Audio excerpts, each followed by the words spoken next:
There is a difference between being broke and being a failure. And it took me 50 years and more shame than I have ever said out loud to finally learn that those are two completely different things. I came to this country alone. I built a whole life here from nothing, with no one standing behind me to catch me if I fail. I was the strong one, the one who always figured it out. And there was a night not that long ago when I sat down with my bank account open in the screens in front of me. And I felt like that number was a grade, like it was a report card on my entire life. And by that number, I had failed. But here is what I did not understand that night. A big balance is not a character reference.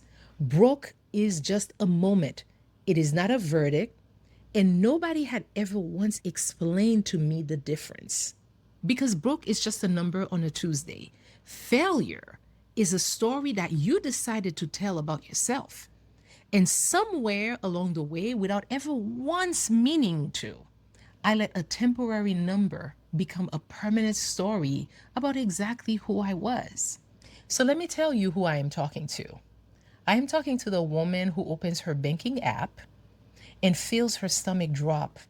And not really because of the number itself, but because of what she has quietly decided that number says about her worth, her intelligence, whether she is behind or broken or simply too late.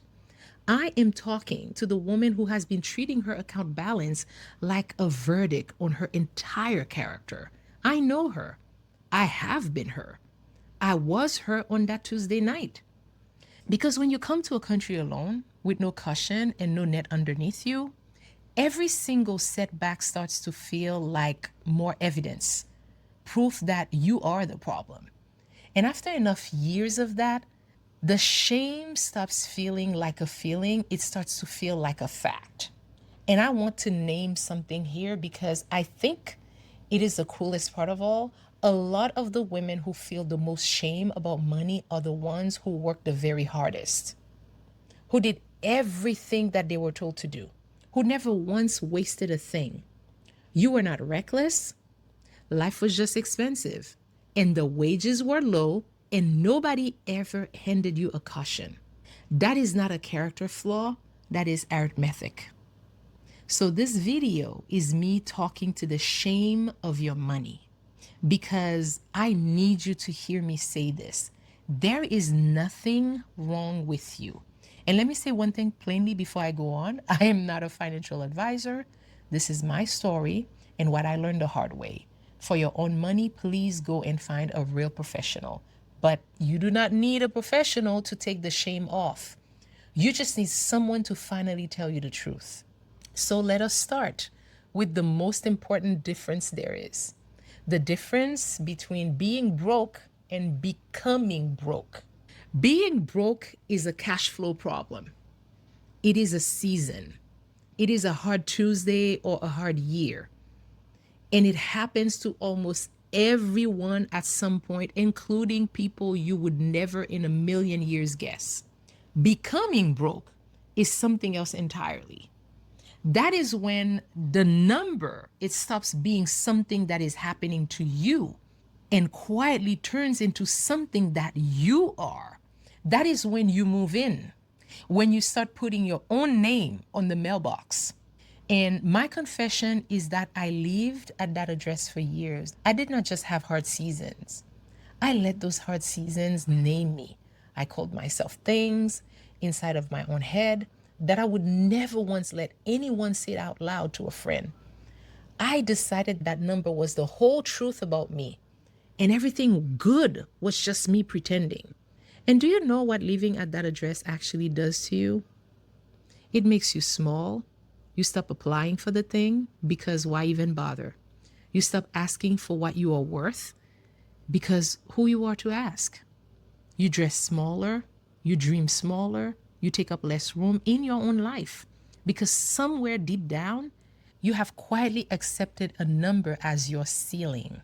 The shame does not only cost you money, it costs you your own ambition. So hear this. Broke is a place you are passing through. It's not an address. You do not have to unpack. You do not have to put your name on that mailbox. But staying there in the shame of it, it has a price. And that price is so much bigger than any number on the screen. Here's the part that nobody ever warns you about. Shame does not just feel bad. Shame is expensive. It charges you a tax quietly every single month because shame makes you do one thing above everything else. It makes you look away. The statement that you do not open, the mail that keeps piling up on your desk, the app that you refuse to log into for weeks at a time because somehow the not knowing, it feels safer than the knowing.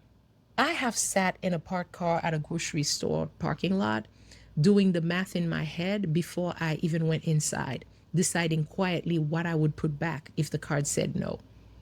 And the worst part was never the math. The worst part was the story that I told myself in that parking lot about what kind of woman ends up doing math in a parking lot. And avoidance is the single most expensive thing that you can ever do with money. The late fee that you could have avoided, the overdraft that's stacked right on top of the last overdraft, the small problem that was completely fixable in the light that grew into a monster in the dark, only because you were too ashamed to look straight at it. I know this went all the way down to the floor. I have had the pile of envelopes I could not make myself open. I have let a thing that I could have handled get so much worse simply because logging in and facing it felt like facing a verdict on my soul. It was not laziness, it was shame. And shame kept the meter running the entire time. And here's the quiet cruelty of the shame tax. It does not fall the hardest on the people with the most money. It falls the hardest on the people with the least. The very woman who can least afford one more fee is the one that shame keeps frozen, not looking, letting it grow in the dark. So the highest price gets charged to the ones already carrying the most, and it gets charged where nobody can see it. So hear me. Shame does not protect you from the number. It only ever makes the number bigger. A problem kept in the dark does not disappear, it grows. So, how do you finally look at it without drowning? You do not just grit your teeth and white knuckle it. You need a tool that has dignity built right into it. And this is where almost all the advice fails women like us completely. Because most budgets are punishments. They are just a long list of every single thing that you are no longer allowed to have: coffee, joy, anything at all that makes a hard season feels even slightly human. This is not a budget. This is a sentence. And nobody can live inside a punishment for a very long time. The budget that actually changed my life, it was different. I had a joy line built right into it on purpose, a small amount. It was protected for something that reminded me that I am a whole person and not just a stack of bills. Because a plan that you can actually live inside is the only kind of plan that ever works. And I made an entire video about the exact budget, the one that does not feel like poverty. If that is the piece you have been missing, watch it right after this one. That video is the tool. This video is the permission.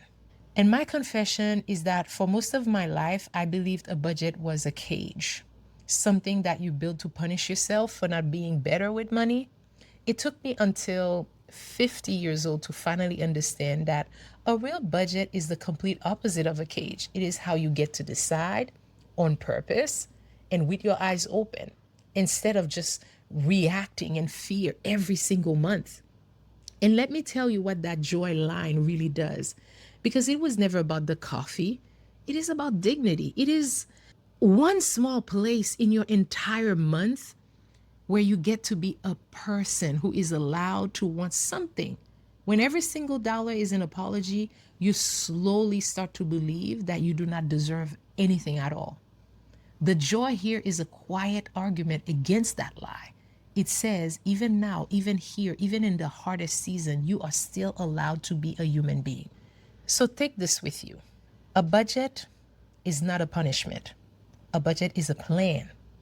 And a plan is exactly how you take your power back from a number that has been bossing you around for years. And if you are ready to take the shame off of your money and start treating yourself like a person instead of a problem to be fixed, then subscribe and stay right here with me.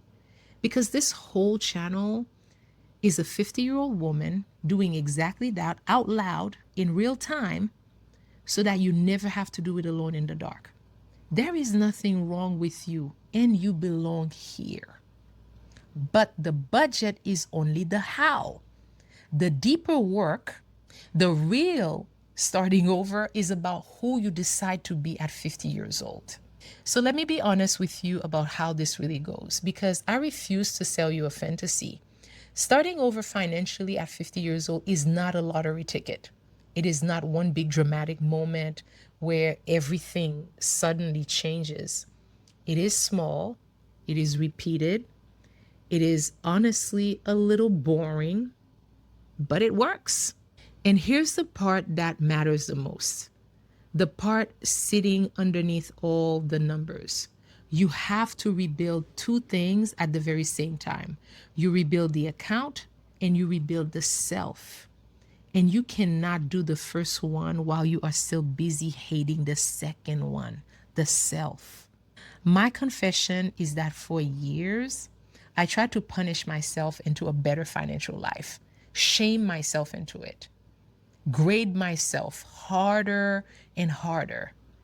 And it never once worked, not a single time. What finally worked was the day that I stopped grading myself. And I started for the first time in my whole life being on my own side.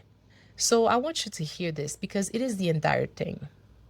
You do not rebuild by hating yourself into it. You rebuild by finally at 50 years old deciding to be the one person in the room who is actually on your side. And being on your side is not the soft option. It is not letting yourself off the hook. It is actually the much harder thing. Because a person you are ashamed of, you avoid. But a person you are for, you show up for. You open the statement for her. You make the plan for her. You do the boring, repeated, unglamorous work for her because you have decided that she is worth it. Shame makes you run. Being on your own side, it makes you finally stay. So before you go, hold on to a few things. 1, broke is a moment, not an address. You are only passing through. Do not put your name on the mailbox. 2, shame is tax. Avoidance makes every single number bigger. A problem left in the dark only grows. Number 3, a budget is not a punishment. It is a plan. And a plan with a little joy, a little blow money is the only one you can actually live inside. And the one underneath all of them, your bank balance is not a verdict on your character.